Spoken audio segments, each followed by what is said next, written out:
So glad that this Novak Djokovic thing has come to an end, because I'm really frustrated, I guess, that we've allowed this man to dominate the media for about 10, 11 days now. And it's just a headache to think that we've allowed someone such as Djokovic, or anybody else for that matter, who has power and influence and who presents as some sort of superstar, that they should be able to absorb so much space in terms of the news media.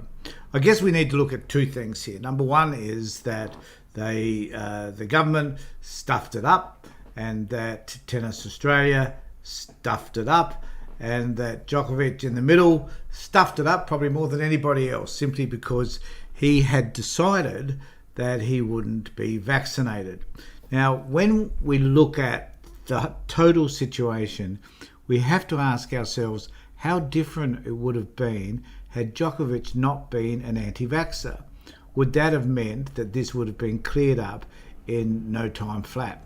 But I guess there are some things that we need to consider. Number one is that the government doesn't seem to talk to sporting bodies, or doesn't at least talk to them very clearly about the things that sporting bodies need to be aware of when it comes to people entering Australia. Was it correct that we should decide that at the end of the day, if a person is not vaccinated, and our rules are that a person cannot enter this country unless there's some exceptional circumstance to do so, and they're not vaccinated, then clearly they should not. If you're an Australian citizen, there is an exception to that, and you have to do a certain period of isolation and take some tests and other things.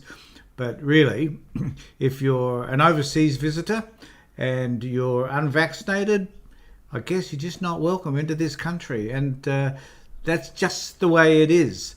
Even though here in Australia we have an outbreak which in New South Wales and Victoria in particular, and now in Queensland, we have an outbreak which is of concern to all of us, because it seems to be running, COVID seems to be running pretty much rampant around Australia at the moment.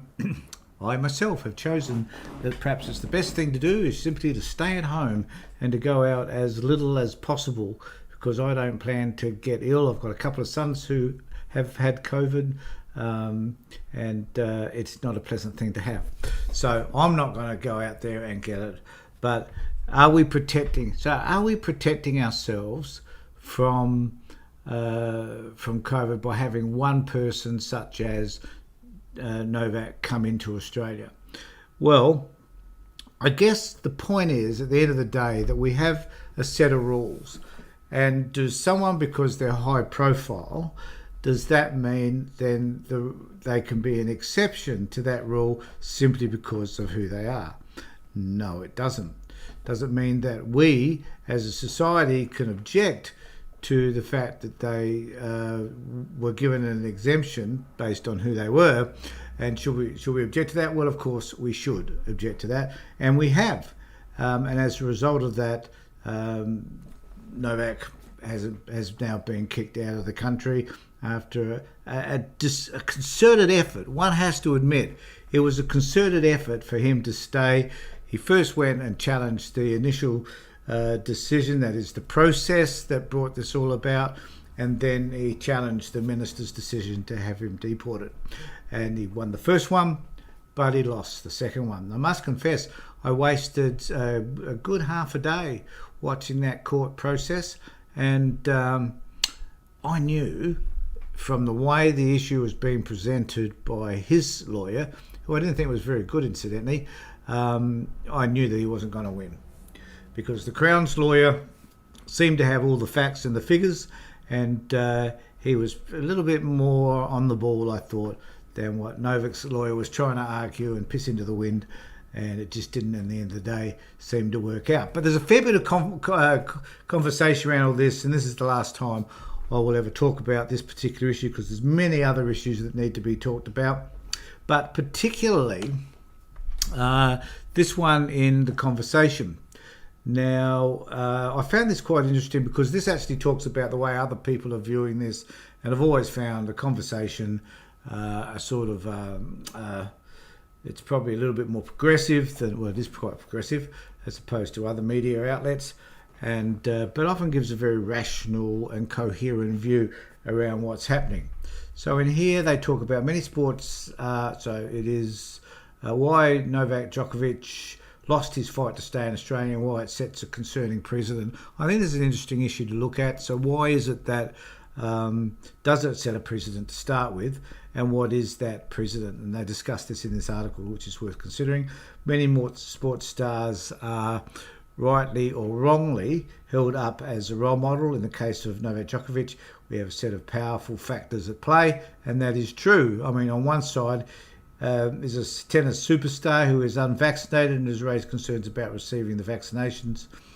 On the other hand side is a government which believes Djokovic's presence in Australia will have a serious negative effect on public health orders and future vaccination levels. Now, this was one of the key arguments from the Crown, was that Djokovic himself represented the anti-vaccination movement, and did that therefore mean that because he represented this movement, would that have any impact on society? We've had a number of protests here in Australia around this issue, and at some of those protests they've been super spreaders, and there's a lot of people obviously become ill as a result of those protests. So was it in our best interest, if he created a stir around this, that those anti-vaxxers would come out and protest, and would that be a health risk? Well, actually, yes, it would be a health risk. Did we need to give it the breadth and the discussion and everything else that we needed to at all? Probably not, but the media were going to latch on to it anyway, so we got what we got in the end. So they talk about the federal court unanimous judgment against him. He had to pay costs, I hasten to add. But the legal issues raised by the case do not end here. What are the broader implications of the government's approach in future cases involving high-profile anti-vaxxers or people who may be seen as a risk to Australia's social order? And I think this is a vexed issue, because who's going to make the decision about whether someone is going to disrupt our society in any way? And we've done this in the past, where there have been some right-wing agitators who wanted to come to Australia. I can't remember the name of the guy just at the moment, but there have been these people that have wanted to come here, and the government said no because you're too disruptive. Now, one could argue that free speech, we should allow whoever we come here, but I don't believe we should allow hate speech. And so anyone who propagates hate towards another particular group of people, as a society, we should say no to. And so does the same thing apply to anti-vaxxers? I guess that's the question we're asking. Should anti-vaxxers not be permitted into our country because they themselves are propagating a version around not being vaccinated, which people will latch onto, and who will choose not to get vaccinated, and who may potentially die as a result of that decision or being influenced? So should we invite people into the country who are going to influence us adversely? No, I don't think we should. The sad thing about that is that some of those people that make those decisions may not necessarily make those decisions in what is our best interest, but may make those decisions based on a political interest or their own personal individual interest. So that is an issue, I guess, that we need to find a way to confront. The legal issues for this case do not end here. What are the broader implications? Although the government may be very happy about this result, I would suggest whether this is a workable precedent to set for people, for other sports people, or indeed anyone who may be seen as posing a risk to public interest of Australia. And that's my issue. So should we fight this and continue to fight it? I guess we should. But there again, there are going to be people in government who are going to make decisions that I'm sure are going to be about their own personal interest than the general community. The immigration minister has the power to cancel a visa if he or she is satisfied that a person's presence in Australia might be a risk to the health, safety or good order of Australia, and the cancellation is in the public interest. The word might, and this was challenged I think in court, the use of the word might is important. The minister does not need to show Djokovic would pose a risk, only that he may do so, and that was argued in court. So what Djokovic claimed, Djokovic's lawyers made some very compelling arguments, even though I didn't think they were compelling, but what would I know? I'm not a lawyer. But simply the lawyers said that the minister had two choices: to cancel the visa and deport Djokovic, not cancel it and let him stay. Well, no kidding, that was a no-brainer. They argued it was irrational for Hawke, the minister that is, to only question the effect Djokovic's presence would have on anti-sentiment in Australia and not the effect his deportation would have. So the reality there was his deportation may create enough anxiety in the community to create the very thing that the department was, or the government was trying to prevent, which is protesters and people objecting, and also heighten to increase the power and influence of the anti-vaccination movement, I guess. Djokovic failed. In response to the government, argued it was reasonable to concede Djokovic's approach to vaccination based on his previous public statements and the fact he is known to be unvaccinated. This was his thing. The thing is that the reality is that Djokovic, look, I appreciate he's got some views around vaccination. Don't know what they are. He's an extremely religious bloke, I guess, so they might be based on some form of religious belief. Who knows? But at the end of the day, he could have just got himself vaccinated, and that would have resolved the whole issue. In fact, we wouldn't have to go through all of this. He'd probably get his 21st Grand Slam, and he would have earned himself $1 million or so from doing so, not to mention endorsements and other stuff that would have eventuated. So he shot himself in the foot. A shot in the arm would have been easier than the shooting of the foot. There's no disputing any of that. So it is beyond me as to why he would have chosen not to do that. The article goes on to say, presumably this is why Djokovic's case failed, although there were questions about the evidence used by Hawke. The Migration Act powers are very broad and it's difficult to challenge them based on unlawfulness. Now this is the bit. So implications for the future. While the federal court's decision may be viewed as legally justified given the breadth of the cancellation powers in the Migration Act, some thought must be given to the future implications of these powers and what this means for the ability of the government to cancel other people's visas. The basis of Hawke's findings seemed to be it was enough to show Djokovic is an iconic sports star who is perceived as being anti-vaccination and therefore may foster anti-vaccination or anti-vax sentiment in Australia. Now, the writer says these are their concerns. First, it is unfair if their perception or actions of others can determine someone's ability to remain in the country. I agree with that. A person may wrongly be viewed as having a particular belief and still be subject to visa cancellation, as I was explaining before. Second, the minister replied on Djokovic's claimed status as a role model and his capacity as a high-profile sportsperson to apparently influence society. What if a sportsperson is unvaccinated but not high profile?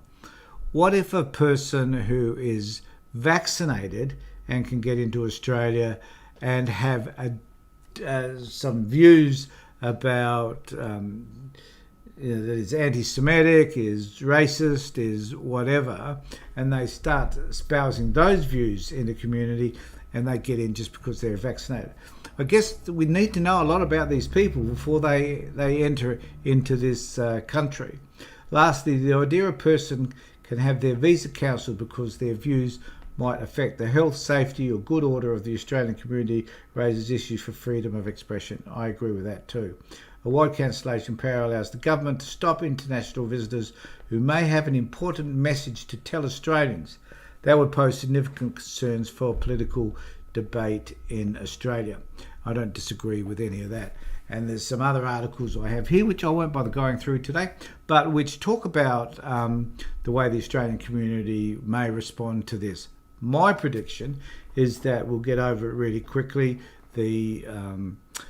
Today, the Australian Open began today, and eventually, with Ash Barty, Australian playing, and a few other Australians playing in this competition, Australians will be encouraged to watch some great tennis, I would assume. Other people around the world may be still kicking up a fuss. Djokovic's dad, I believe, says that this was tantamount to an assassination. Who knows what he means? And using that sort of language is damn unhelpful. He has been banned as a result of this process from entering Australia for 3 years, but I could almost guarantee you that the government will reverse that over time, because that's just what the government does.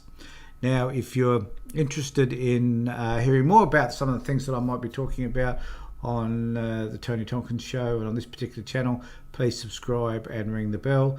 And if you're watching us on Twitch, please remember to follow us there as well, as I've just started using Twitch today for this very purpose. So keep contact. Let me know if you've got any comments that you'd like to make about any of the videos that I have put up. Please let me know. Pop the comment down below.